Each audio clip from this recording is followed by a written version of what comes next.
Sejam muito bem-vindos a mais um episódio do podcast Bons de Briga, onde eu trago aqui verdadeiros bons de briga em seus mercados para falar sobre o mundo dos negócios, inovação, tecnologia, gestão, empreendedorismo, marketing, tudo que engloba aí esse universo dos negócios. E hoje, satisfação de trazer aqui meu amigo Fernando Ribeiro. Obrigado. Fernando vai se apresentar aí pra gente, cara ligado em inovação, tecnologia, e a gente vai bater um papo hoje sobre o mundo das startups. Te apresenta aí, meu amigo. Bom, Gui, obrigado pelo convite. É sempre muito bom compartilhar conhecimento. Então, você aprende muito mais quando você ensina, compartilha aquilo que você já aprendeu e reforça. Então, é um dia bem especial para mim estar aqui, falando um pouquinho ainda mais do que eu vivo. É muito mais empolgante. Bom, vamos lá para o pessoal que não me conhece. Me chamo Fernando. Comecei no mundo de empreendedorismo, desenvolvimento, muito cedo, com meu pai lá atrás. Meu pai tinha uma empresa e desde pequeno ele me coordenou e me ajudou a guiar uma certa equipe que ele tinha na empresa dele, e a partir dali surgiu essa paixão, né? Mas o meu negócio que eu entrei oficialmente foi quando eu tinha 19 anos, que foi um negócio voltado de tecnologia. Entrei como estagiário, um estagiário de 4 horas, que nunca trabalhei 4 horas lá. Sempre entrava às 8 e saía às 6 para ir direto para a faculdade. E eu tive a oportunidade de estagiário de 4 horas comprar 50% dessa empresa de tecnologia. E ali começou a surgir esse espírito ainda mais aguçado para o empreendedorismo e inconformado. Então, fiquei 10 anos nessa empresa trabalhando com software, desenvolvimento de software personalizado para pequenos negócios e para grandes negócios. Lá a gente atendeu Continental, aqui em Ponta Grossa, Clínica da Imagem, Tozeto, Winner, várias grandes empresas, projetos para fora do país. Então, foi uma experiência muito legal. Era uma empresa muito pequena, uma salinha muito pequena, e eu saí dessa empresa com mais de 45 pessoas. Então, foi uma experiência muito bacana dentro de software. Vendi a minha parte nessa software house em 2020, final de 2020, e eu recebi um convite a iniciar uma nova etapa, vamos pensar assim, da minha carreira ali, voltada ao seguro. Então, eu tinha um cliente dentro dessa software house, que é a Madaloso Corretora de Seguros, que já atende eles. E quando eu vendi, a minha ideia, Gui, era começar um negócio na área de saúde, um software médico. Então, quando eu vendi lá, eu tinha iniciado já um software médico chamado medicion.com.br, com uma operação aqui em Ponta Grossa e outra em Minas. E no meio desse processo de transição, avisando os clientes antigos que eu estava me desligando da empresa, esse cliente, na hora que eu avisei, ele já me ligou. Falou, cara, que excelente notícia, animal, não sei o quê, venha para Curitiba. Quero te fazer uma proposta. E daí nessa proposta surgiu a ideia de criar uma software house voltada ao mercado de seguro para atender exclusivamente a Madaloso Corretora. Então hoje eu sou sócio da Madatec, uma insurtech que é do grupo Madaloso, que a nossa missão lá é desenvolver tecnologias para a corretora e criar os nossos próprios produtos. E a partir daí, em 2020, metade de 2020, nós criamos um produto nosso chamado Madaseg, que é a primeira wallet de seguros para o Brasil. E essa é a minha missão agora, né? Distribuir e aperfeiçoar o mercado de seguros com tecnologia, que é um mercado ainda muito pequeno, muito restrito, sempre muito fechado. Essa disrupção de apenas disponibilizar a pólice através de um aplicativo para a base dos nossos clientes já foi algo assim muito chocante para os nossos próprios corretores, porque é um mercado onde todo mundo esconde essa informação, não entrega a pólice para o seu cliente. Nós não. Disponibilizamos hoje para toda a nossa base mais de 100 mil veículos à disposição dentro do nosso app. Falando até um pouquinho sobre a Madaloso, que é a nossa empresa mãe, a gente brinca lá, ela está há 90 anos no mercado. Na 4ª geração, desde 1932. Internamente eu brinco, cara, vejo quanto essa empresa já se transformou e o que ela já viu. Viu Primeira Guerra, Segunda Guerra, pandemia. Cara, viu muita coisa. Praticamente metade, entendeu? Da idade da cidade. Exato. Então, é uma das primeiras corretoras do Brasil, entende? E hoje a gente tem muito orgulho de ter lá uma empresa de tecnologia com 18 desenvolvedores respirando tecnologia dentro de casa. resolvendo problemas para o mercado segurador. Então, para nós é um baita diferencial e isso também nos possibilita criar coisas incríveis nesse mercado. Sabe? Incríveis. Então, hoje, e já tem algumas marcas. A Madatec, nós temos 2 anos, mas nós criamos a primeira wallet do Brasil. Nós fomos a segunda corretora, falando em Madaloso, a se integrar com a Liberty num produto de vida do Brasil. A primeira a fazer essa integração foi simplesmente o Banco Inter. Então, assim, a gente já tem várias presenças dentro desse mercado bem significativas, sabe? Bem significativa mesmo. Então... Enfim, um pouquinho aí dessa... Já dá pra dizer que é um case de sucesso. Com certeza. Nossa, com certeza absoluta, sim. Fernando, o termo de startup nos últimos 5, 6 anos... 5, 6 anos, né? Entrou em ebulição no Brasil. Todo mundo, eu vou montar uma startup e vou ficar milionário. Vou montar uma startup e vou ficar milionário. A gente começou a receber programas como Shark Tank e similares aí, onde um grande volume de dinheiro é aplicado em uma ideia. Eu participo um pouco desse ecossistema de startups, de inovação. Vou assistir os pitches, quando tem evento aberto, vou assistir pitch de startup. E eu vejo que parece que o mercado, às vezes, o cara acordou com uma ideia, eu vou fazer o novo Uber, o novo iFood. Como que se entende esse ambiente? Basta uma boa ideia? O que eu vejo aqui, assim, isso realmente se tornou uma modinha. Esse termo, eu sou empreendedor, vou criar a minha startup. De certo modo, isso não é ruim, porque cada vez mais nós estamos tendo pessoas inconformadas e querendo resolver um problema. O grande erro que eu vejo, e eu participo também, já participei como mentor de alguns pitches, cara, é sempre o mesmo. O pessoal querendo resolver o problema errado. Sabe? Então, às vezes tem aquele problema que é a pontinha do iceberg, que todo mundo tá vendo, Uber, mas esse é o problema errado, porque ele já foi resolvido várias vezes e o cara tenta resolver a mesma coisa de uma forma diferente. Entende? Vou fazer o Uber aqui, agora não vai ser pelo aplicativo, vai ser por um chatbot. Tá, mas e aí? O outro faz a mesma coisa, né? Então, eu sofro muito isso na área de desenvolvimento, que o meu time de desenvolvimento chega assim, tecnologia evolui muito rápido, né? Evolui muito rápido. Então, meu time chega e fala, vi uma linguagem nova, vamos implantar? Cara, mas o que ela tem de diferencial que a antiga não tem? Pô, todo o nosso... Só por ser nova não quer dizer que é melhor ou não, que... Sabe? Faz sentido. Exato. E esse é o mesmo problema que tem nesse cenário de startups. Todo mundo querendo resolver o mesmo problema com pequenos ajustes na solução. E eu enxergo isso como resolver o problema errado. Entende? Então, não dá foco de fato no problema. E quando eu sempre enxergo um problema e como desenvolvedor de software, eu venho dessa área de software, cara, eu resolvo o problema o dia todo. De alguém, do meu usuário, do meu cliente, resolvo o problema todo dia. E eu sempre olho todos os problemas com 3 olhares, Guilherme. Eu, o outro e o mundo. Sabe? Então aí, quando o empreendedor for criar uma startup, pensar um pouco nisso. Sabe?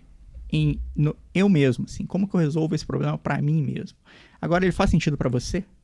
E para o mundo? Como que é a visão externa disso? Sabe? Começa a expandir esse olhar. Pega o seu mundinho ali, que é você. A tua bolha, porque normalmente, eu acho que o grande problema dessa resolução de problemas que já foram resolvidos é que o problema pode ser um problema para você, mas é um pequeno problema para você que para o mundo não é um problema. Exato. Entende? E só de você fazer exercício dessa visão, você já elimina muita coisa. E valida a tua ideia, a tua hipótese. Poxa, não faz sentido. Faz sentido só pra mim. Mas pra você não faz, pro outro não faz, pro outro não faz. Puta, uma ideia fraca. É um problema que não vale a pena de ser resolvido. E quando pensa em pitch e quando tem esses eventos, todos os grandes players, tem muitas empresas que patrocinam esses eventos, justamente para captar ideias de forma diferente como resolver um problema, entendeu? Então essas empresas estão atrás do problema certo e das pessoas que resolvam o problema certo, não o mesmo problema com ideias diferentes. Mas isso não inviabiliza você resolver um problema já resolvido. Vamos pensar assim, o Google não foi o primeiro buscador, né? Eles vieram com uma solução melhor do que já existia, mas já existia um buscador. Mas aí tem um grande diferencial que eu, Fernando, sou um pouco cético, porque tem uma questão de era aí, sabe? Lá em 1994, na época, 98, acho que 98, o Google. Cara, era muito mais fácil, né? Resolver qualquer problema. Tudo era dor, entendeu? Então, assim, a dor do Yahoo lá era lento, tinha muita propaganda, era um site muito mais voltado à notícia, talvez, do que ao buscador de fato. Então, e pode olhar até várias grandes empresas vieram dessa época da bolha 2000. Sim. Então, eu enxergo que naquela época era muito mais fácil. Hoje, se você pensar em querer resolver qualquer coisa, já existe alguma coisa que se propõe a resolver aquilo e às vezes já está muito grande. Entendeu? Então você tem que sair muito dessa sua bolha, da sua caixa para resolver alguma coisa. Então eu enxergo talvez ainda nessa visão de resolver o problema certo. A história da Amazon Web Services é mais ou menos assim. Eles tinham... Se for pensar, a Amazon em si é zero inovação. É uma livraria online. Claro que vende tudo hoje, mas nasceu como uma livraria digital. Tem centenas de milhares. Aí tem outros fenômenos que merecem uma atenção especial depois para se entender o fenômeno da Amazon.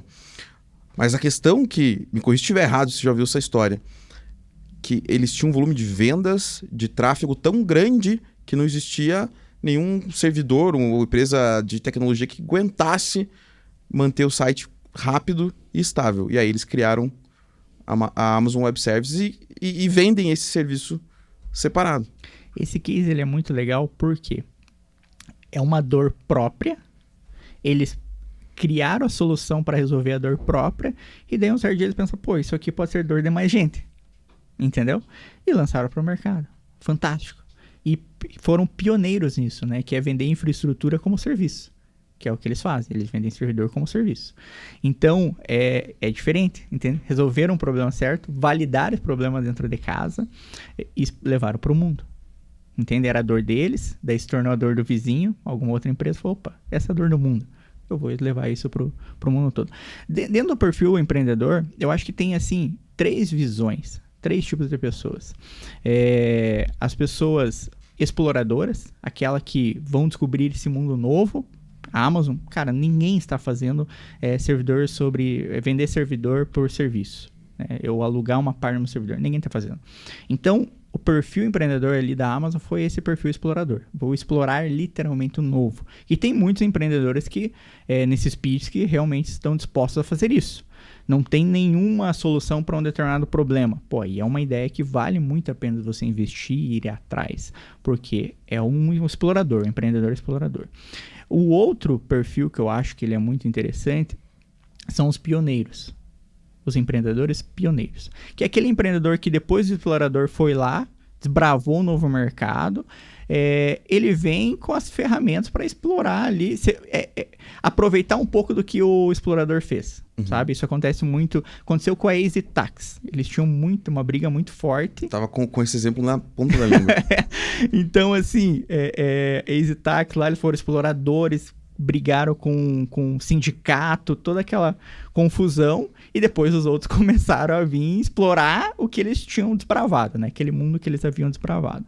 E tem os colonos, sabe? Que os colonos, e eu me enxergo muito nisso, e onde tem talvez mais oportunidades, são as pessoas que vão escalar negócios. Aproveitar o que o explorador fez já, bravou, o que os pioneiros abriu ali, começou a montar uma cidade, e os colonos olham tudo aquilo e falam, cara, agora eu vou dar escala para isso. Vou levar isso pro mundo. Vou levar isso pro mundo. Nunca tinha ouvido essa abordagem, nunca tinha pensado dessa forma.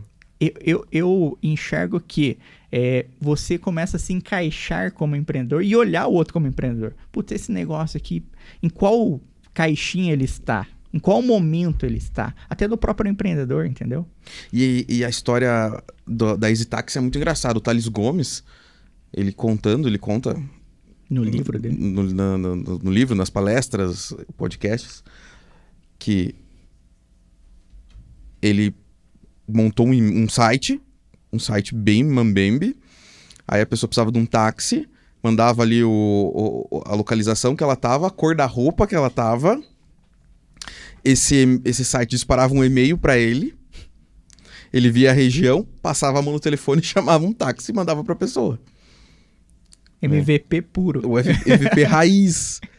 E hoje, pô, o EasyTax foi vendido para 99, talvez? Foi.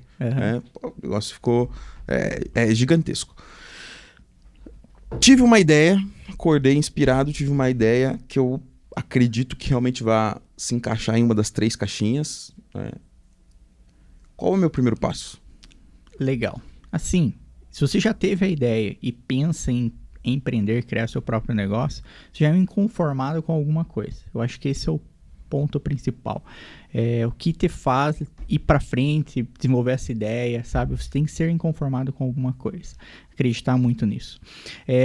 Eu acredito que o próximo passo é botar na balança e criar um mapa mental dessa ideia, sabe? Validar ela no papel, ver se ela faz sentido no papel.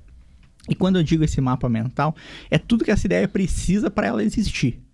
Então, pensar em alguma coisa digital, um software digital. Eu quero fazer um software, sei lá, para academia com algum tipo de recurso.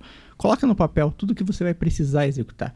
Faz uma pesquisa de mercado, conheça os seus concorrentes, se tiver concorrente, o que esses caras estão fazendo, qual é o seu diferencial, cria um plano de negócio, tudo dentro de um modelo de Canvas da vida, sabe? Faz uma projeção até financeira dessa ideia, desenha ela inteira no papel. Porque muita gente tem a ideia no PowerPoint é linda, quero ver no Excel. Exato, sabe? Então, e esse é o caminho normalmente. As pessoas pensam numa ideia, ela prepara o PowerPoint, vou vender minha ideia pra você e cria um negócio bonito, design, tarará. Mas, cara, ela não validou nem no, sabe, se elas parem em pé, vendendo a um preço X, enfim, um modelo de vendas. Então, eu mesmo, como eu vendo software, a gente tem ideia todo dia de criar sistema para tudo. Então, muitas vezes, eu já criei software, lancei no mercado sem seguir essa abordagem, sem fazer uma conta de padeiro no papel, e na hora de virar não se pagou, entendeu? Por mais que eu pudesse colocar dinheiro para ele alavancar, mas o modelo em si não para de pé, entende? Então, depois que eu comecei a adotar essa abordagem, eu tenho até um Excel pronto para isso, eu chamo de A3, que tem todas essas perguntas que eu tenho que fazer para mim mesmo. Isso vem do Lean, né? Também, né? É uma mescla de Lean. O A3 mãe. De Lean e algumas perguntas chaves pro próprio negócio. Vários softwares eu não desenvolvi porque no papel ele já não se mostrou viável. Entende? E aí é algo que os empreendedores têm que aceitar, sabe? A sua ideia não é boa. Que isso é uma dificuldade. Eu já passei por isso. Puta, tem uma baita ideia, você se empolga, vem aquela emoção, e daí você mesmo coloca aquela ideia no papel e ela não é interessante. Você se frustra. Pô, não pode e tal. E se a gente pivotar aqui, mudar ali, ajustar? Cara, não para de pé. Não adianta. Entendeu? Mas isso para você que tem já um conhecimento técnico. E o pessoal que tem uma boa ideia, mas o cara não é desenvolvedor. Porque a startup ela é muito baseada, ela é muito em cima de base tecnológica. Sim. É o conceito de startup. E eu não tenho programador, eu não sei programar. Que caminho que eu devo procurar um programador antes? Eu devo tentar validar com o investidor? Eu devo tentar estudar administração? É uma confusão. Qual seriam os primeiros passos? Legal. Assim, eu encaro que tem uma ideia boa, não sou desenvolvedor e essa ideia tem base tecnológica. É crucial eu ter um braço de tecnologia. Ponto. É crucial. Não recomendo ninguém a terceirizar isso, sabe? Por quê? Essa pessoa, a empresa, enfim, ela pode te ajudar no MVP. Então, o MVP, recomendaria terceirizar. O que é o MVP? Só para quem não está ambientado. O MVP é o produto mínimo viável. Então, eu crio um produto mínimo para eu validar a ideia. Ponto. É o que você citou do EasyTax. Ele fazia esse processo que ele montou, ele é um MVP. E às vezes, dependendo desse processo do EasyTax, ele não precisou desenvolver nada. Ele utilizou um e-mail, utilizou um telefone e montou o teu processo meio que rústico, mas ele validou a ideia. Opa, funciona. Agora eu vou colocar isso no aplicativo e tudo mais. A partir do momento que eu criei esse MVP com uma empresa terceira, um amigo, enfim, com base tecnológica, procure uma pessoa que entenda de software, sabe? Porque é quase que impossível, não diria assim, Eu acho que é impossível você levantar uma ideia se tornar grande sem completamente terceirizado. Você precisa ter isso dentro de casa. Porque o seu desenvolvimento e as alterações você vai pivotar muito mais rápido do que terceirizado. E você vai sentir essa dor muito mais rápido. Então, eu tinha software house, eu falo isso com propriedade, porque eu recebia muitas ideias, eu incubava muitas ideias. Só que dentro da nossa software house, muitas vezes o empreendedor, ele não tem recurso suficiente para bancar um time exclusivo dentro de uma software house.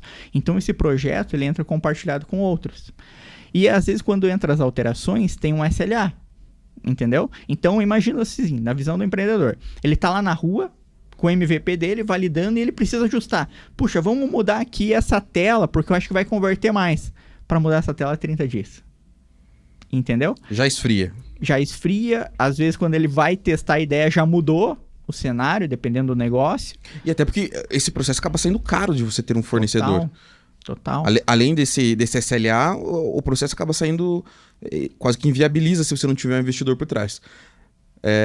A partir do momento que você não é o técnico e você decide empreender em base tecnológica, o segredo é equity.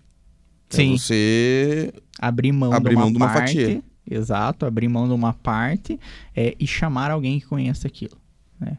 Então, e você tem que reconhecer, se você não é bom naquilo, traga alguém que é bom. Porque isso, para o negócio como um todo, vai dar muita diferença. Sabe? O negócio vai respirar de uma forma diferente. E esse novo integrante que começa a fazer parte ali da sua ideia, ele vai respirar junto com você.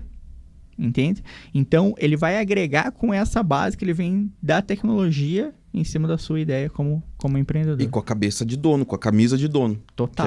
É outra dedicação. Outra. Você respira o negócio. Exato. Esquece aquele negócio, pô, 6 horas. Ah, tá na hora de eu ir embora. Não.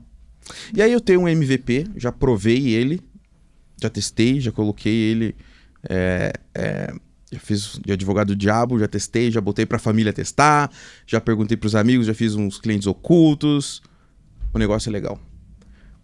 Qual é o primeiro passo para eu conseguir recurso para escalar isso? Boa.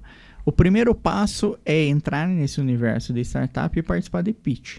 Montar a sua apresentação. E aqui tem uma dica muito importante até de alguns amigos que têm fundos de investimento.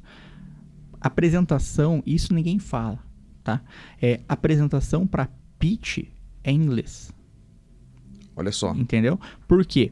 Principalmente se você for apresentar para um fundo um pouco maior. Porque quem manda no dinheiro, às vezes não está no Brasil, está fora. Entendeu? Então, os fundos costumam falar assim, é uma regra de etiqueta. Uhum. Ninguém fala porque é uma regra de etiqueta. Entendeu? Então, a primeira ponto para você arrecadar esse dinheiro, começar a enviar essa tua apresentação, submeter para esses fundos. E hoje tem vários fundos que eles são assim verticalizados em uma determinada área. Então, se a sua ideia é de saúde, tem fundo que só investe em empresas de saúde. Tem fundos que só investem no ramo de construção. Tem fundos que só investem... Porque normalmente atrás de um grande logística. fundo tem uma grande marca tradicional também, muitas vezes. Sim. Que está buscando inovação. Hoje, na verdade, tem até... Estava conversando com um amigo, que ele falou que tem grandes empresas, como a Copel, que ela tem verba destinada para inovação e ela precisa aplicar. Entra no orçamento anual. Então, o dinheiro está na mesa. Eu costumo falar que o dinheiro está na mesa. Precisamos ter uma boa ideia, resolver o problema certo e, às vezes, mais do que ideia, mais que o problema, um founder, um empreendedor resiliente. Porque o caminho é muito lindo. Validei no papel, validei no MVP. O papel... A apresentação, o PowerPoint, o discurso bonito, o copywriting, aceita tudo. Exato. Mas no day one, sabe? Vou vender, vou pra rua, vou colocar a ideia de pé. Cara, você tem N problemas, sabe? N problemas. Teu time começa a crescer um pouco, daí o melhor do teu time sai, daí você volta a estaca zero, traz outro, daí você tá começando a vender pensando em montar um time comercial, daí teu principal comercial sai, sabe? Aquela rotina do empreendedor. Que é uma dor de todo empreendedor. Não interessa se é uma corporação grande ou é pequena, você tem essas dores. Mas talvez o startupeiro não esteja emocionalmente preparado para ver isso. Porque normalmente são pessoas jovens, né? Sim, A grande maioria é jovens. O cara que está lá na faculdade, com o TCC dele, ele transforma numa ideia. Então, o legal é que hoje vários fundos de investimentos, vários VCs, eles têm um time completo de mentoria, porque eles identificaram isso. Às vezes o cara tem uma ideia muito boa, mas ele não está ainda naquele nível preparado de maturidade para aguentar a porrada. Você sabe que eu não lembro, isso faz uns 3 anos, eu não lembro que reunião que eu tava, com quem que era, mas eu lembro disso, do que o cara falou, que o fundo deles, eles estavam buscando empresas de inovação, mas eles tinham alguns requisitos básicos. Uma, que o cara tivesse acima de 30 anos, e outra, que ele já tivesse quebrado. Interessante. Justamente para mostrar isso que você falou. Opa, peraí, o cara quebrou e ele tá aqui de novo, ele tá aqui apresentando ideia. Então ele fracassou, mas ele tá aqui de novo. Tá? Caiu e quer bater, né? Tá atrás de virar alguma coisa. E eu acho que essa é a graça do negócio para quem tá montando algum tipo de negócio. Entenda que não vai ser flores, sabe? Vai ter picos legais, que bacana, várias coisas, mas vai ter picos bem ruins.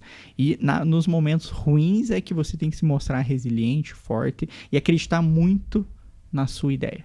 Você falou aqui nos bastidores, quando a gente tava batendo um papo antes de começar a gravar, do founder, que muitas vezes o investidor ele compra a pessoa e não necessariamente a ideia. Fala mais sobre isso. Legal. Porque ele vem de encontro isso que nós estamos falando da resiliência. Tem algumas histórias no mercado, inclusive da própria Olist. O founder lá da Olist, antes de criar a Olist, ele criou um outro negócio que não deu certo. E uma parte do dinheiro que ele havia captado, ele chegou para os investidores e falou, cara, não deu certo, não vai virar, olha, antes que eu perca todo o dinheiro que vocês investiram em mim, eu quero devolver uma parte, porque não vai virar. Os investidores olharam e falaram, cara, eu não investi na tua ideia, eu investi em você. Então, assim, desenrole outra ideia e nós vamos colocar mais dinheiro. E foi o que aconteceu. Eles desenrolou outra ideia, esses caras colocaram mais dinheiro nele e surgiu o List. Então, essas empresas, além da ideia em resolver o problema, eles olham muito para o founder. Quem que é esse cara? O que esse cara é capaz de fazer, de realizar?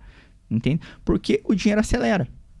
Ponto. Então, se você tem um cara bom, um cara resiliente, que conhece o negócio, é apaixonado pelo problema que ele está disposto, o dinheiro vai acelerar. E os fundos estão ali para, muitas vezes, entrar com esse dinheiro para acelerar. Então, se ele tem todos os requisitos, o fundo vai olhar muito mais para a pessoa. Porque se aquela ideia não funcionar, eles vão pivotar aquela ideia e sabe que o founder vai dar conta de tocar a nova ideia. No mundo de startup, tem muito termo da bolha. Então a gente falou de MVP, a gente falou de business plan, Canva. Vamos traduzir um pouquinho para a turma. O MVP é o produto mínimo viável. Business plan é um plano de negócio. Qual que é o requisito mínimo para um plano de negócio que eu posso falar, eu tenho alguma coisa para apresentar para alguém? Assim, eu acho que o plano ele é muito particular de cada negócio. Ele não tem uma forma... Não é aquele plano de negócio de administração que a gente tinha 20 anos atrás, 200 páginas e aquele negócio que você vê na faculdade. Esquece. O meu plano de negócio que eu aplico em todas as ideias, cara, está no Evernote com, sei lá, deve ter umas 30 perguntas que eu tenho que responder, sabe? E ele é linkado a um Excel que daí ele mostra uma conta matemática de 3 anos do negócio. Esse é meu plano de negócio. Então eu adaptei ao longo da minha jornada vários pontos que eu achei interessante. Lá mescla um pouquinho de marketing, mescla um pouquinho sobre quantos colaboradores eu estou pensando em ter, o modelo de venda desse negócio, como que eu vou distribuir, se vai ser por canal, venda pela internet, enfim. Sabe? Então são algumas coisas que eu adaptei dentro desse meu plano de negócio. Hoje na internet e as pessoas são um pouco disso, de encontrar uma fórmula pronta, né? Na internet você vai achar vários modelos e eu recomendo, olhe vários modelos, mas tenta colocar a sua própria opinião ali dentro do seu plano de negócio para você apresentar, para não ser mais o mesmo. Então siga uma linha, mas traga algo externo, diferente, sabe? Não aquilo que você viu na administração. E eu acho que funciona muito bem, sabe? Para mim sempre funcionou muito bem e ele sempre me mostrou um caminho se fez sentido ou não, sabe? É porque eu acho que na primeira abordagem tem que encantar antes de... Tudo bem, o PowerPoint aceita tudo, o Excel nem tanto. Mas tem que ter o encantamento antes, né? De passar para o segundo passo. Isso é viável. Mas sabe o encantamento? Eu acho que o encantamento está no founder. O quanto que ele é apaixonado pelo problema. Porque você pode reparar, se você pega um slide que não esteja tão bonito, sabe, aquela apresentação impecável, mas você pega um founder apaixonado pelo problema, esse cara em cima do palco pode ter 2 slides, ele encanta todo mundo. Entende? Com a forma que ele se expressa, como que ele vai resolver aquele problema, na expressão dele, ele se vende, entendeu? Você vê que o cara vai dar alma pelo negócio. E tem até uma série bem legal do Spotify, cara, na Netflix. Recomendo ao pessoal, quem tá na área, aí assistir. Ele relata um pouquinho da fundação do Spotify desde 2008, o Spotify vem, e várias pessoas deram ideias para mudar um pouco a forma que o Spotify era vendido na época, né? E o founder mostra na série que ele foi muito resiliente. Ele não aceitou nenhuma dessas ideias e ele trilhou a dele, porque ele acreditava muito na ideia dele. Ele era encantado, falou, cara, nós vamos resolver isso dessa forma, não dessa outra, não daquela. E tem um caso muito importante que ele discutiu várias vezes com a equipe de desenvolvimento dele, porque o cérebro humano, ele interpreta como instantâneo tudo que é executado abaixo de 0,2 milissegundos. Entende? E ele sabia disso. Ele sabia disso. Então ele queria que o player dele do Spotify, e veja como isso tem no Spotify e a gente não percebe. Porque é instantâneo. Quando você dá play numa música, ela já começa a executar. É instantâneo, sabe? Não tem aquele negócio do loader carregando, é instantâneo. Só que isso nós estamos falando lá em 2008, onde o pessoal baixava a música por torrent. E qual que era a maior dor? Pô, todo mundo tava baixando música do Pirate Bay da vida, ia lá, baixava, tinha que baixar e executar num player. Todo esse processo era muito lento.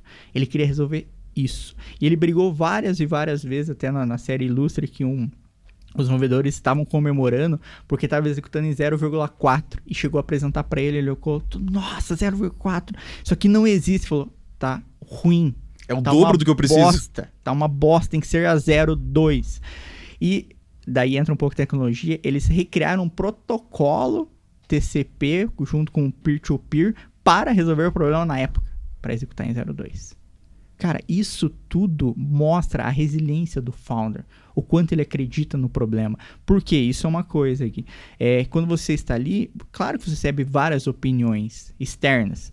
E às vezes pode se balançar um pouco. Putz, eu não estava pensando bem por esse caminho, mas faz sentido.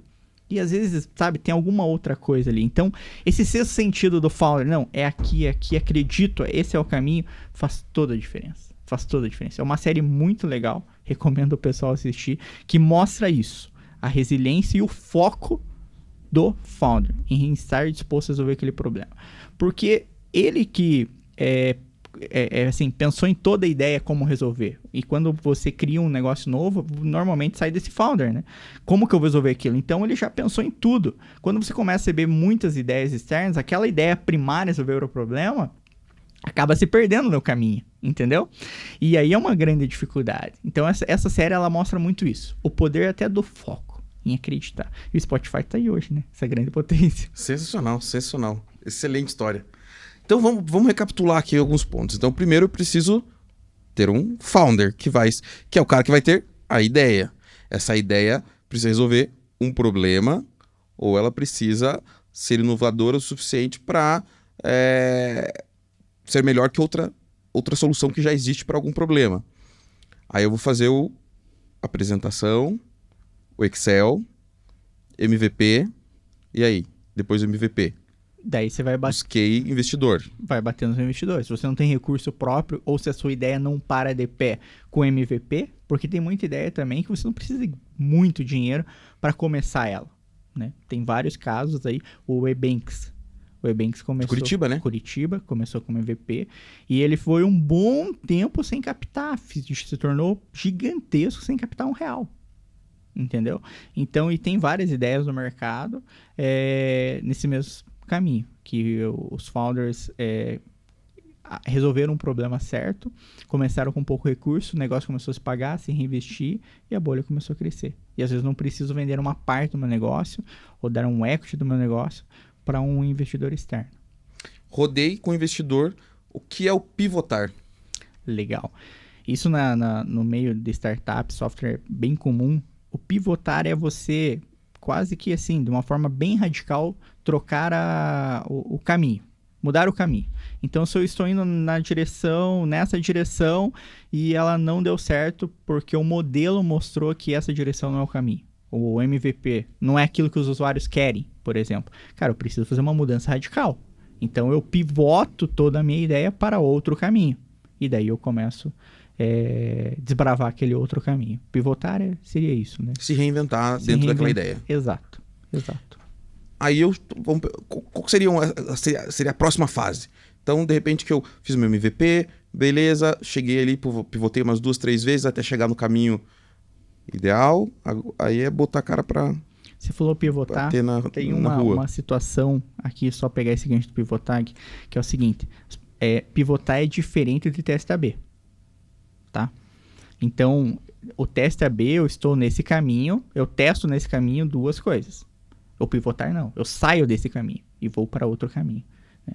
E o teste AB, ele é muito importante dentro do negócio. Antes de entrar nessa próxima etapa, ainda aqui na incubação do MVP, o teste AB ele é muito importante porque, assim, se for um produto de base tecnológica, a usabilidade desse produto, ela, sabe, as pessoas tem que ser muito fácil, você tem que olhar para isso. E olhar para isso, eu trago um exemplo bem interessante, que é o seguinte, tem um termo que em design de user experience o pessoal utiliza muito, chama engenharia de usabilidade, na verdade, se usa muito, e eu tenho uma extensão de engenharia de usabilidade pela USP, por sinal. Isso eu aprendi lá em 2011. Se chama affordance, esse termo. Quando eu vejo uma maçaneta de porta, eu não penso para girar ela, é automático, sabe? Você chega na porta e ninguém pensa para girar ela. E veja como os e-commerces utilizam muito bem desse termo. Todo carrinho de compra é localizado no canto superior direito. Por quê? Você, como usuário, aprendeu a comprar em um e-commerce, você aprendeu a comprar em todos, entendeu? O teste AB entra aí. Você tem que aproveitar o que o usuário já tem de conhecimento anterior do digital e aplicar na sua interface. Entende? Já é um hábito do cara de navegação. E aplicar na sua interface. E veja como isso é importante. Trago uma historinha da minha sogra. Eu sempre compro para minha sogra as coisas na internet. E um belo dia eu viajei com a minha esposa. Ela precisava dar um presente de casamento para uma prima dela lá. Voltei da viagem, ela toda faceira. Fer, consegui comprar pela internet. Primeira compra dela. Consegui comprar pela internet e tal. Não passou das 2 primeiras vezes, mas eu insisti e deu certo. Olha o erro dela. Tava escrito lá na hora de colocar o cartão de crédito. Nome do cartão. E quem é de interface, veja a importância de olhar para isso. Nome do cartão dela foi lá, Mastercard. Foi pagar, não pagou. Daí ela, Itaú Mastercard. Foi tentar pagar, não pagou. A terceira vez, ela, Itaú Mastercard Uniclass. Foi pagar, pagou. Passou, e ela ficou faceira em me falar que tinha dado certo e tinha conseguido comprar. Eu falei, Cris, ali era o seu nome. É o seu nome. Não o nome do cartão. Só que veja que detalhe besta que às vezes os grandes players perdem. E isso abriu um parênteses que na hora eu pensei, você já viu que quando você vai comprar em algum e-commerce, quando você coloca o mouse em cima, ele mostra do lado exatamente aonde que está aquela informação no cartão de crédito. Sim, sim. E você pensa, nossa, que inútil isso aqui. Não. É porque alguém estava pensando, alguém de produto, enfim, viu a necessidade daquilo. Isso é o teste AB. Pegar essa interface, deixa eu dar pra você, pra uma pessoa um pouco mais de idade e tal. Poxa, aquela pessoa se bateu. Não, é como no marketing. Vou pegar aqui o marketing digital. Eu tenho um anúncio e eu tenho 2 landing pages. O mesmo anúncio vai mandar tráfego parte para uma, tráfego parte para outra. Eu mudo o título de uma, mudo o título da outra, mudo o local do formulário e vou ver qual converte melhor. Exato. É a mesma coisa. Esse é o teste AB. Esse é o teste AB. O pivotar... Eu saio dessa jogo ideia. Fora. Eu não vou fazer por landing page. Eu vou fazer por SMS. Por WhatsApp. Você mudou o canal. Mudei o canal. Entendeu? Mudei o formato. Esse é o pivotar. Então são 2 coisas diferentes. Legal, então. O cara criou lá, teve a ideia, criou o MVP, fez todo o modelo de negócio dele, para de pé o negócio na apresentação, foi atrás de fundos. O próximo passo com recurso, na minha ideia, se a ideia precisar disso, é montar time. E talvez seja o grande diferencial de qualquer negócio. entende? Além de ter um founder resiliente, é ter um time apaixonado, um time com cultura, sabe? E eu trago um exemplo aqui que são coisas diferentes. Um time com cultura e um time com estratégia. Porque quando você vem do modelo de negócio, você desenha o seu plano de negócio lá, ele é estratégico. Sim. Você cria um plano de negócio estratégico e traz para esse time um plano de negócio estratégico. Se você monta o seu time baseado nesse plano de negócio estratégico, vai ter um time estratégico, time fraco. Por quê? Um time estratégico, um time fraco. Na minha opinião, ele é um time fraco. Porque a cultura, ela é aquela frase do Peter... Come a estratégia no café da manhã. Come no café da manhã. Esse time, ele vai ter os seus próprios hábitos no dia a dia, certo? E se esses hábitos desse time não estiverem enraizados com uma cultura que eu acredito ou que o negócio acredite, a estratégia não vai parar de pé. Entendeu? Eles vão ficar lá, e eu vi isso muito implantando software nas empresas, porque eu participava de várias empresas, e eu continuo vendo.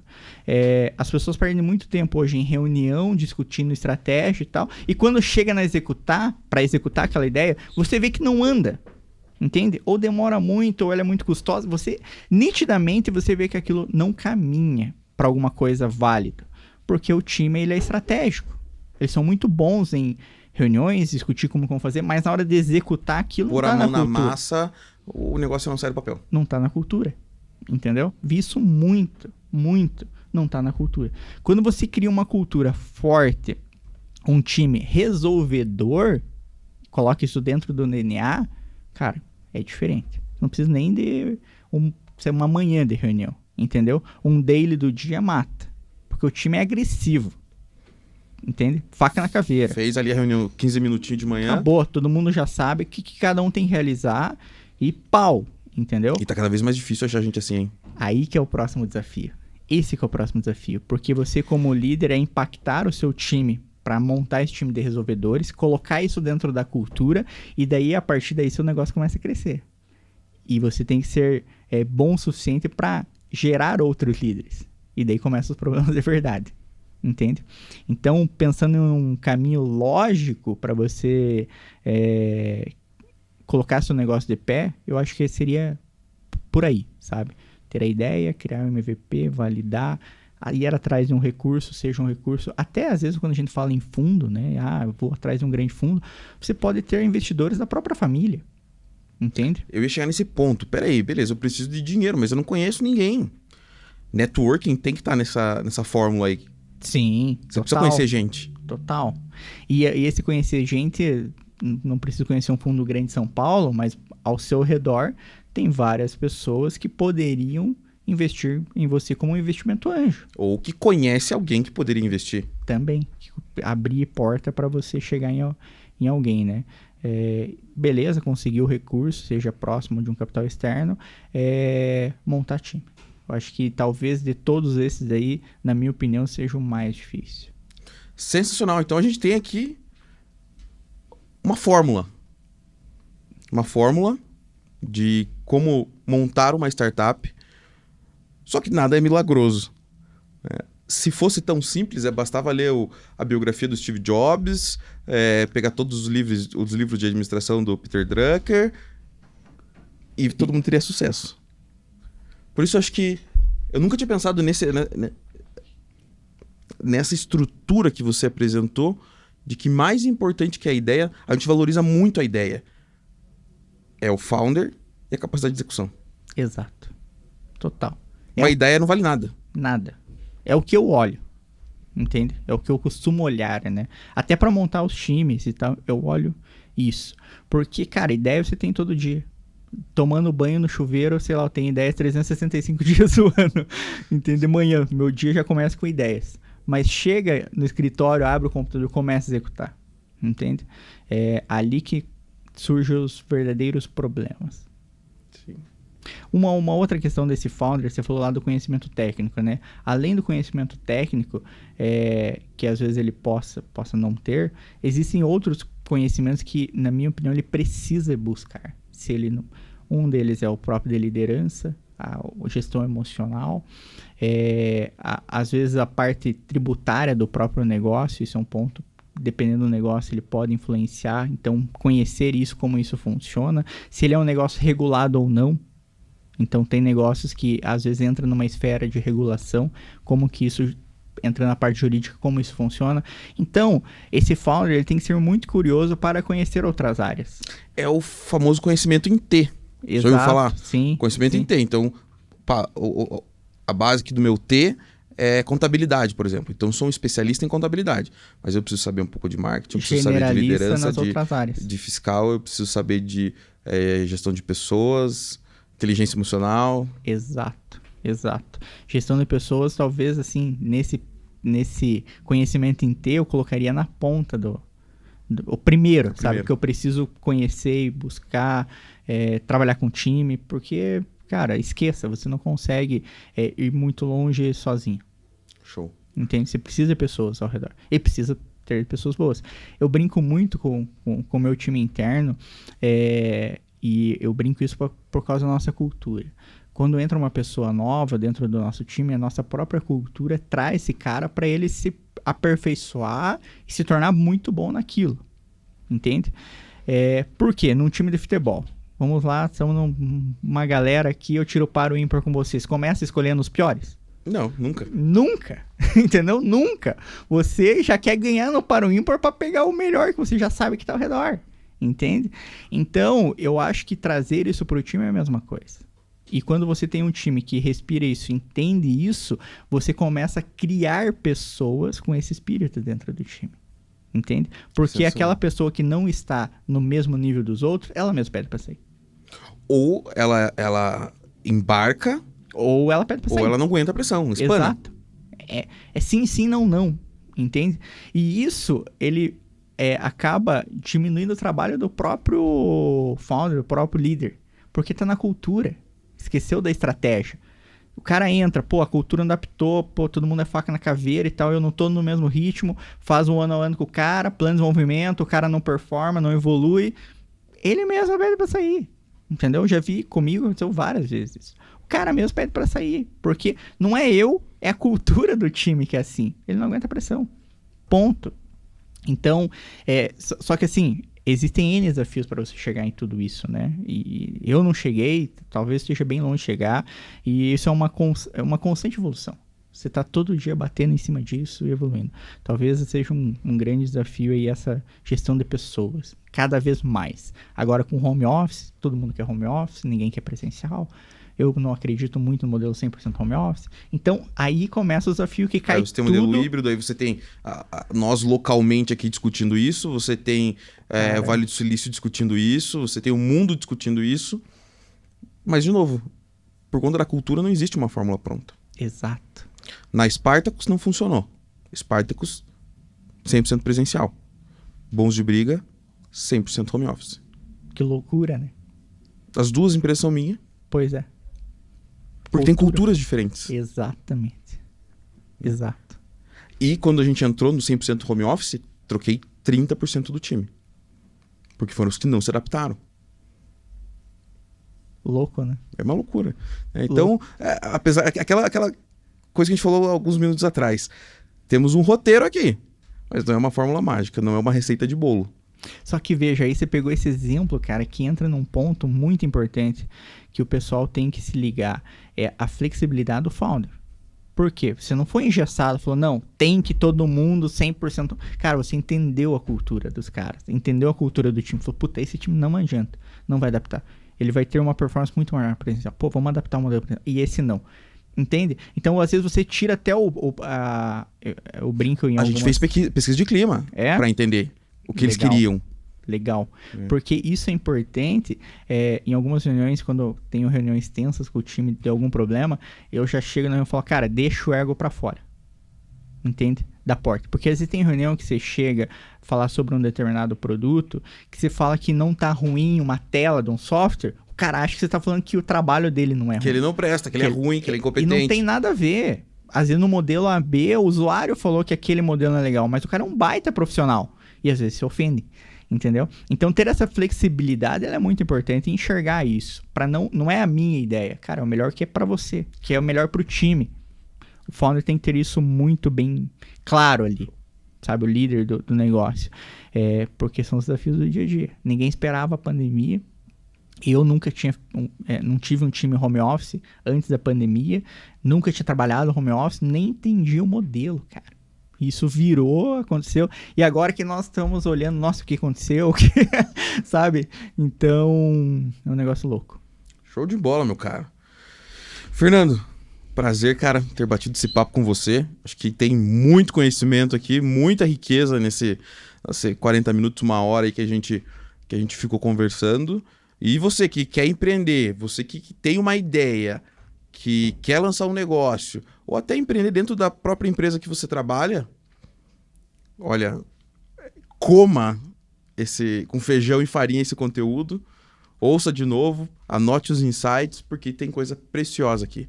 Exato, e assim, última palavra para o pessoal que está nos ouvindo, você falou um ponto importante, que é o empreender onde você já trabalha, o intraempreendedorismo. Seja aquele colaborador inconformado.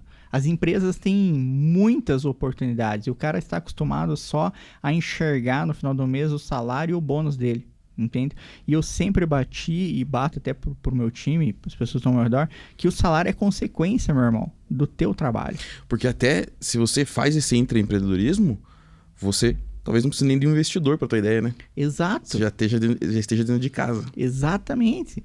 Então, assim, tudo que você fica às vezes querendo conquistar, tá na tua mão. Comece ali a fazer esse empreendedorismo, impactar as pessoas ao seu redor e mudar aquele ambiente, que às vezes o recurso está ali. Show de bola. Valeu, Beleza? meu cara. Obrigado aí. Obrigadão, Henrique. Tamo junto. Pessoal, nos vemos aí no próximo domingo com mais um podcast Bons de Briga. Valeu!